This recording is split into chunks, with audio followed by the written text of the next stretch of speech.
यो जन्ममा त के अघिल्लो 7 जन्मको पनि हिसाब निकाल्यो भने पनि तिनीहरूले पाउने जिरो बाहेक केही पनि पाउँदैन। देश र जनतालाई धोका दिने कुनै नियत बोकेर हिँडेका छैनौं।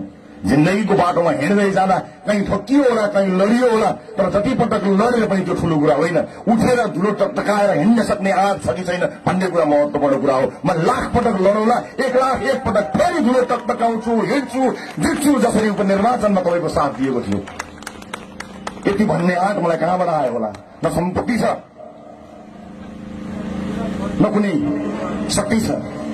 यो आँट तपाईँले दिनुभएको, यो आँट तपाईँले आज दिनुभएको आँट होइन, हिजो संसार गर्नु हुँदाखेरि दिनुभएको आँट हो। बाबु अघि बढ, यहाँ मात्र कराएर हुँदैन, राजनीतिमा लाग भनेर तपाईँले आज दिनुभएको, तपाईँले दिनुभएको आँट यो ममाथि हानिएको होइन, तपाईँमाथि पनि हानिएको।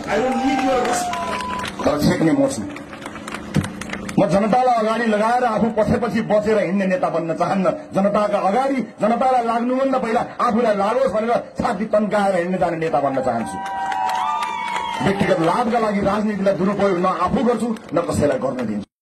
अनेक खोजी नीति चलेको छ, के कहाँ गरेको छ कि यो जन्ममा त के अघिल्लो 7 जन्मको पनि हिसाब निकाल्यो भने पनि तिनीहरूले पाउने जिरो बाहेक केही पनि पाउँदैन।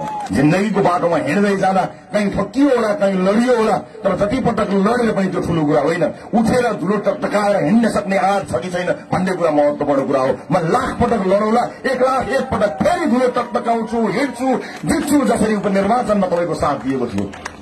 जतिसुकै प्रहार भए पनि, जतिसुकै षड्यन्त्र भए पनि, जतिसुकै घेराबन्दी भए पनि, जतिसुकै मुद्दा मामिला भए पनि टाउको निउराएर मुख छोपेर कालो सिसा भित्र लुकेर हिँड्ने नेता होइन। अझ छाती ठूलो पारेर ठम ठम चोकमा, गल्लीमा, चिया पसलमा, हर ठाउँमा, सभामा, समारोहमा खुल्लम खुल्ला हिँड्न चाहने नेता बन्न चाहन्छु। म तयार छु।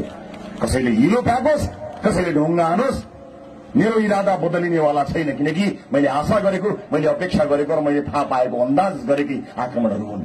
जबसम्म जोडाएर राख्नेछु, जबसम्म यो देशका धनी हुन् या गरिब हुन्, तिनका बालबालिकाले राम्रो शिक्षा पाउँदैनन्, तबसम्म जोडाएर राख्नेछु।